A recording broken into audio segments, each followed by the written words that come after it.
Alhamdulillahilladzi arsala rasulahu bil huda wa dinil haqq liyudhhirahu 'ala dini kullihi wa kafa billahi shahida. Asyhadu an la ilaha illallah wa asyhadu anna Muhammadan abduhu wa rasuluh. Allahumma shalli 'ala Muhammad wa ali Muhammad fil 'alamin innaka Hamidum Majid.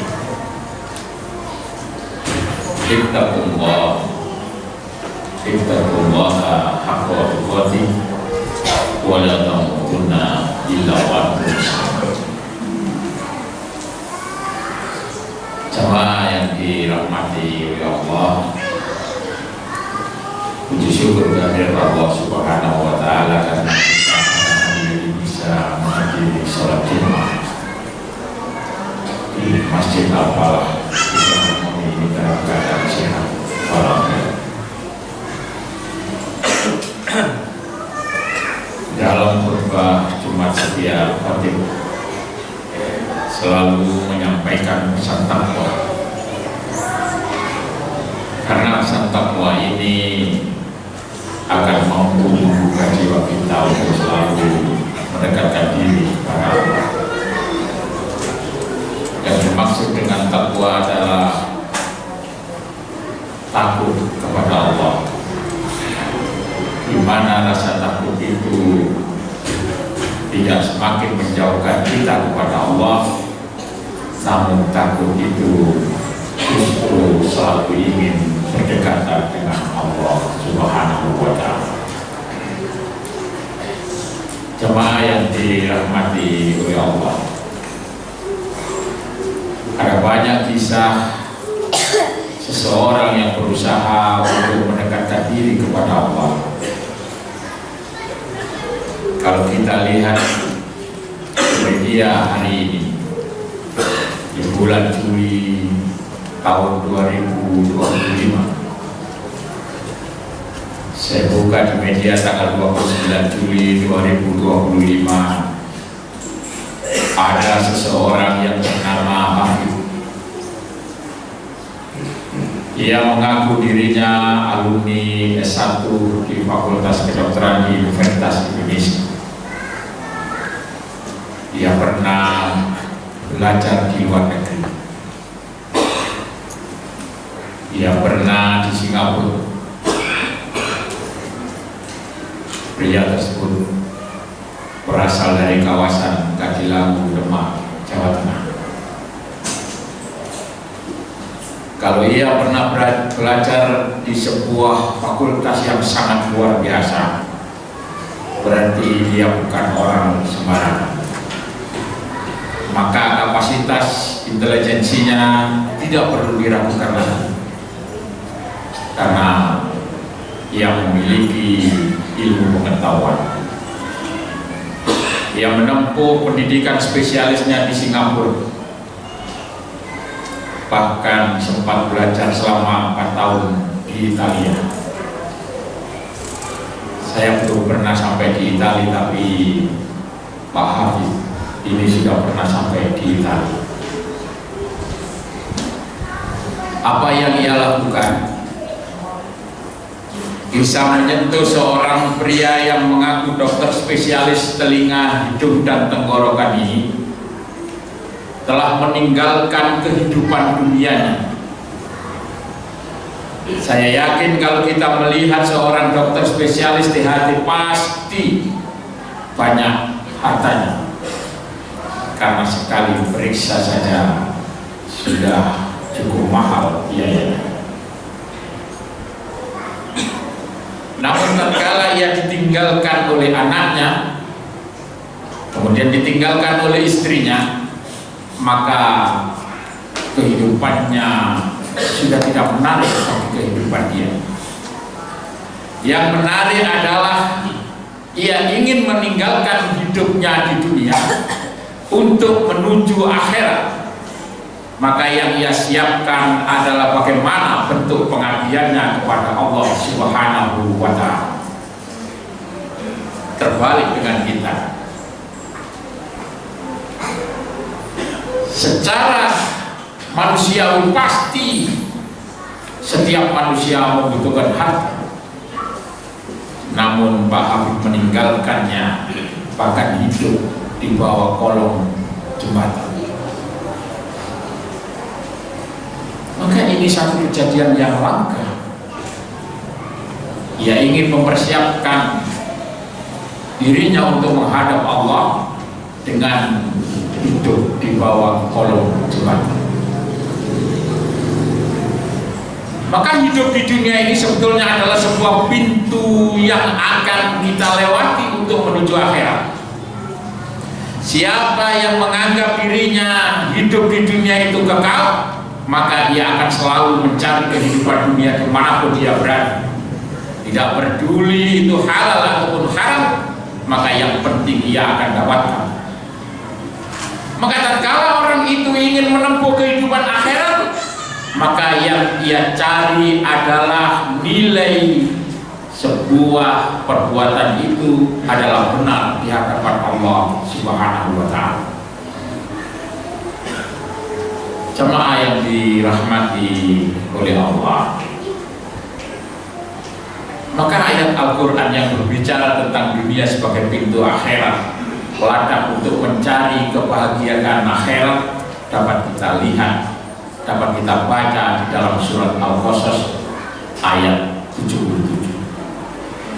Jemaah yang dirahmati oleh Allah, kalau kita baca ayat tersebut, a'udzubillahi minasyaitonirrajim, bismillahirrahmanirrahim. Wabtaghi fima ataqallahu darul akhirah wala tansa nasibaka minad dunya wa ahsin kama ahsanallahu ilaika wala tabghil fasada fil ard innallaha la yuhibbul mufsidin. Ayatnya sangat pendek, cukup pendek, namun cukup untuk menggugah jiwa kita. Ayat tersebut memiliki makna, dan carilah apa yang telah dianugerahkan Allah kepadamu. Carilah apa yang dianugerahkan Allah kepadamu ini bisa bersifat hari ini maupun yang akan datang. Bisa dengan cara tiba-tiba ataupun dalam jangka yang panjang. Doa kita bisa dikabulkan saat kita berdoa maupun dikabulkan dalam jangka nanti di waktu yang jauh dari yang kita inginkan. Maka carilah apa yang dianugerahkan kepada kita itu pahala untuk negeri akhirat. Tetapi jangan kamu lupakan bagimu di dunia. Logika ini sebetulnya adalah apa yang kita usahakan di dunia itu haruslah berdimensi untuk akhirat. Jika apa yang kita usahakan di dunia itu hanya untuk dunia, maka kehidupan yang kita cari adalah kekal di dunia. Seolah-olah orang tidak akan pernah mati dan tidak akan pernah meninggalkan kehidupan dunia. Padahal kita, kalau kita hari ini seperti saya yang sudah berusia di 50 tahun, seperti kemarin kita menginjakkan kaki di dunia, seperti kemarin kita sekolah SD, tapi hari ini usia kita sudah menjelang waktu yang ditentukan oleh Allah. Ibaratnya kita sudah berada di waktu asar. Tapi kenapa masih banyak orang-orang yang masih mencari kehidupan dunia dengan begitu luar biasa? Padahal Allah tadi sudah memberikan peringatan kepada kita, carilah anugerah itu, pahala itu untuk akhirat, tapi jangan melupakan kehidupan dunia. Berarti kita bersinggah di dunia untuk mencapai kehidupan akhirat. Maka berbuat baiklah sebagaimana Allah telah berbuat baik kepadamu, dan janganlah kamu berbuat kerusakan di bumi Sesungguhnya Allah tidak menyukai orang-orang yang berbuat kerusakan. Jemaah yang dirahmati oleh Allah, banyak orang juga yang mengatakan bahwa saya hari ini sedang berbuat baik, namun justru mengakibatkan perbuatan itu menjadikan sebuah kerusakan. Dalam teori, kalau kita menyadarkan orang yang demikian sangat berat sekali, karena dia memiliki tesa. Tesa itu adalah sebuah keyakinan yang ada di dalam dirinya. Maka harus ada antitesa. Antitesa itu yang menyadarkan dia untuk masuk ke dalam dunia akhirat nanti. Kalau sudah tesa ketemu dengan antitesa, maka orang tersebut akan menemukan sebuah sintesa baru. Sintesa baru itu adalah keselarasan antara yang dia lakukan, kemudian keselarasan dengan nanti yang dia dapatkan di akhirat, sehingga jalannya adalah di dunia wal akhirah. Di dalam, kalau kita berbicara tentang ekonomi, maka oleh hari ini ada konglomerasi, seorang konglomerat, dan ada antitesanya adalah orang yang terlantar.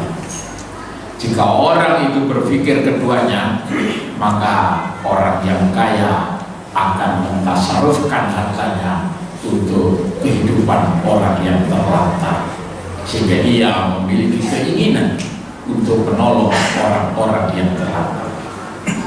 Jemaah yang dirahmati oleh Allah, ayat ini memberikan kesan bahwa dunia bukanlah tujuan akhir, melainkan sarana untuk mencari kebahagiaan akhirat.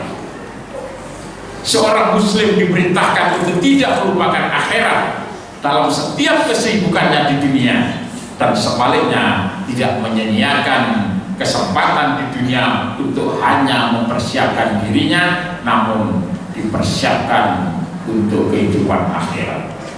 Jemaah yang dirahmati oleh Allah, di dalam surat Ghafir ayat 39 Allah berfirman, ya qaumi innama hadhil hayatud dunya mata' wa innal akhirata hiya darul qarar. Wahai kaumku, sesungguhnya kehidupan dunia ini hanyalah kesenangan sementara, dan sesungguhnya akhirat itulah negeri yang kekal. Allah sudah memberikan garis ini. Maka kehidupan dunia kalau sementara berarti ada batasnya antara awal dan akhir. Jika yang disebut kekal, maka ia tidak akan pernah menemukan akhirnya, walaupun ada awalnya. Awalnya adalah ketika ruh kita sudah dilepaskan oleh Allah, maka kita sudah masuk di dalam kehidupan akhir kita, yakni akhir. Oleh karena itu jamaah yang dirahmati oleh Allah, apapun yang kita lakukan, jangan hanya berorientasi dunia. Karena begitu kehidupan dunia itu sudah dicabut oleh Allah, dibukakan pintu akhirat, maka mau tidak mau kita harus masuk ke dalamnya, kaya ataupun miskin, laki-laki ataupun perempuan, muda ataupun tua, bahkan baru lahir pun harus masuk ke dalam pintunya Allah tersebut. Mudah-mudahan yang saya sampaikan di dalam khutbah yang pertama ini menggugah jiwa kita, tidak melupakan kehidupan akhirat. Apa yang kita usahakan adalah berorientasi akhirat, dan Allah mau memberikan ampun kepada kita, kemudian memberikan pahala atas segala kebaikan yang telah kita lakukan, sehingga negeri akhirat kita adalah negeri akhirat yang memberikan kita kesenangan di sana, yakni surganya Allah Subhanahu wa ta'ala. Aku qouli hadza Astaghfirullah li wa lakum innahu huwal ghafurur rahim.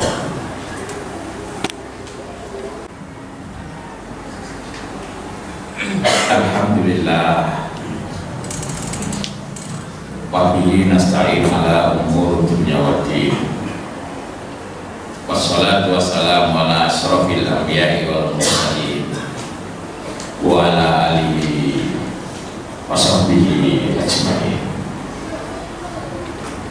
Jemaah yang dirahmati oleh Allah,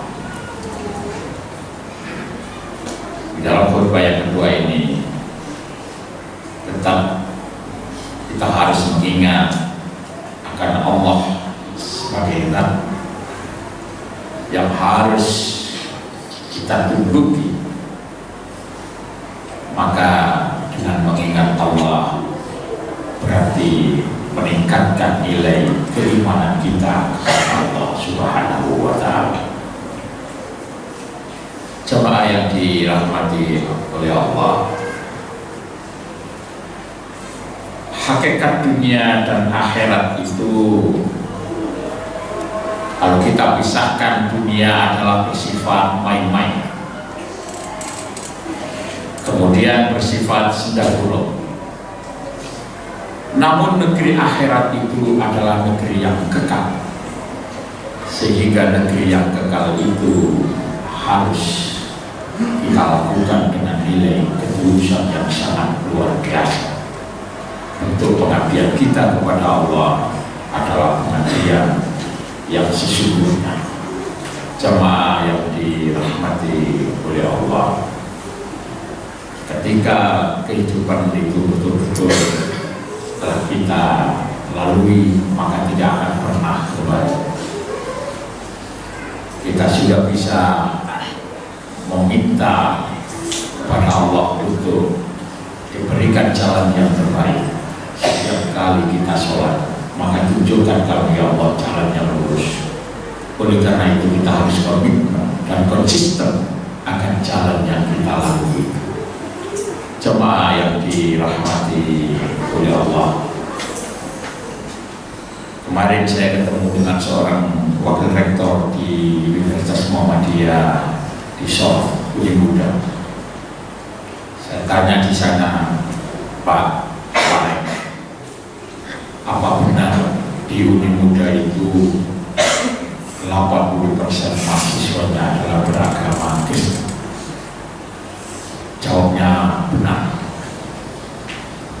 Apakah tidak akan menimbulkan dampak karena di Universitas Muhammadiyah itu ada 4 AIK, AIK 1, AIK 2, AIK 3, dan AIK 4? Dijawabnya tidak. Kenapa? Padahal Al-Islam dan Muhammadiyah itu di sana mengajarkan akidah. Iya, jawabnya. Ketika pelajaran atau mata kuliah yang menyangkut tentang akidah, maka yang Kristen akan didatangkan pendeta. Sehingga citra Islam itu seolah-olah adalah ajaran sosial kemanusiaan. Maka Uni Muda yang ada di sana itu mengajarkan sosial kemanusiaan. Dikenal oleh mereka ini bukan gerakan keagamaan. Sangat luar biasa masuknya Islam di sana.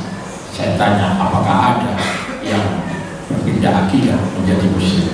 Jawabnya sangat banyak.